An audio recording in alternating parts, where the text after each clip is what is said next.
There you have it. Gilbert Police Chief Michael Solberg, second press conference on teen violence, the Gilbert Goons. He said there were arrests made yesterday in a couple of cases. Let's see, what's the number? Like 14 or 15, I think he said. 14. Yeah. For the number of cases is like, there was a 10 total, maybe 10 total. I don't know, man. Listen, it's hard to get behind this guy. I mean, and the reason is this. I mean, you want the cops in Gilbert to go and find these thugs, and I'm rooting for the cops. Just the leadership is garbage.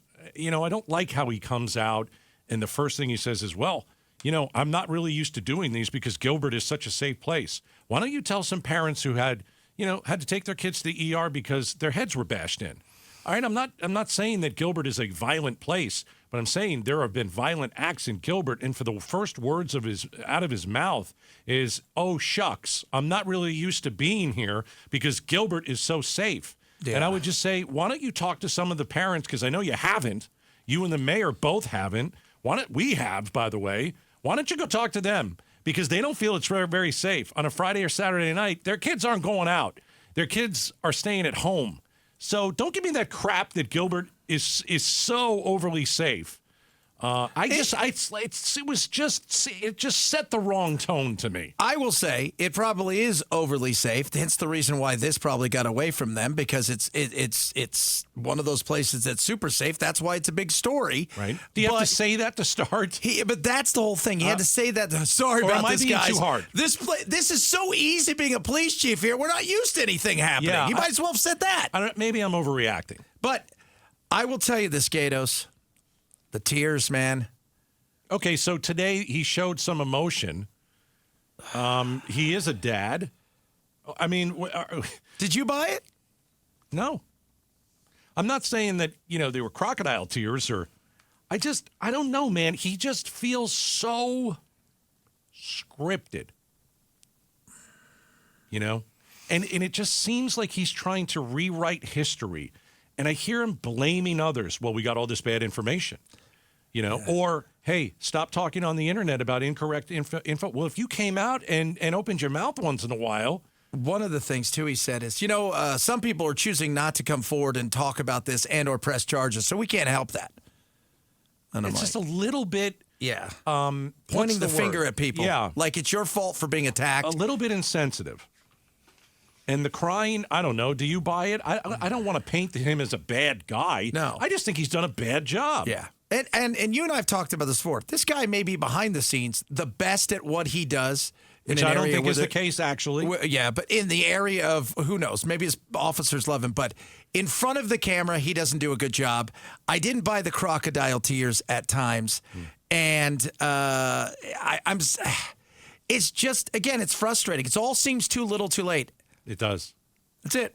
And no question about the mayor. Hey, your pal's not up here anymore again and not running again. I would have liked to have heard. I think someone mentioned the mayor. Someone definitely mentioned the mayor, but it wasn't a question.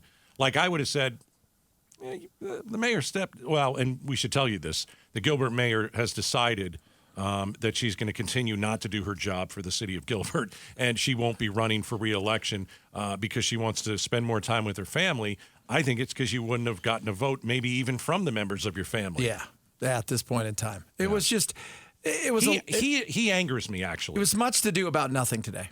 There wasn't a ton there. He rubs me the wrong way, and maybe it's because he was so late to the game. He was so late. And he, I'm not going to say he doesn't care. I mean, I'm not going to say that. No, I'm not going to say that.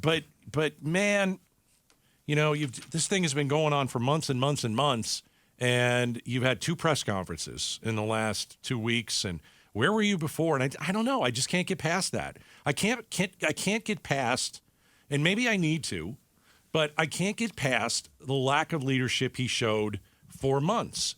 And now it looks like he's trying to play catch-up ball.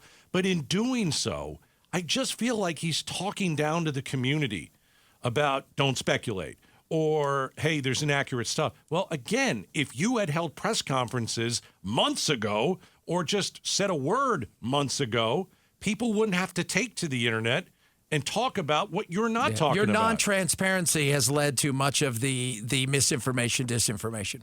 Yeah. And one last thing. He said this last time. There was a reporter that said, I just spoke to a mom whose kid was attacked, and you closed the case and you reopened it. And of course, he says the same thing. And he goes, no, it wasn't closed. It was inactivated. So we reopened the case. Let me tell you something. If you need to reopen a case, that means it was closed. If I'm opening the door, it's because the door was closed. It wasn't reactivated? No. It wasn't closed. It was inactivated. Did I say reactivated? Yeah. Inactivated. So it wasn't closed. This case wasn't closed. It was inactive. And, okay, so when it's inactive, is anybody looking at it? No. That means it's closed, dude. Yeah, that would be what they call in the old days a cold case file. Yeah, and the question came from a reporter who talked to a mom whose kid got beaten. Do you think mom likes that answer? No, you have that wrong information, says the police chief. It wasn't closed. It was inactive. What is the difference? There is no difference. And I wish somebody would ask him that question. Hey, Yeah. okay, explain to everybody out there, the layman, the difference between inactivated, not inactive, and closed. Because you said it was, because I think inactive means it's just there, not doing anything. That's closed. That means they're not looking at it. But is anybody looking at it? Then he comes out and says, we reopened it. Well, again, inactive means, the case is still open, but nobody's looking at it. Right. But you said we reopened the case. So that means it was closed. That's what it means. Yeah. And so it's little things like that. Like, leaders don't try and rewrite history. I feel like he's doing that. Leaders don't blame other people. I feel like he did that in this press conference. He sounds more like a politician than a police chief. Little victim blaming, it felt like. You guys aren't doing your jobs, giving us all the stuff we need to do our jobs. Yeah. I love the part where they go, hey, there's all these cameras around here in some of these places. Why didn't you guys get that? And it took him however long to get that. Thanks for watching Gaydos and Chad. Click to watch more and tap the button in the middle to subscribe to KTAR News.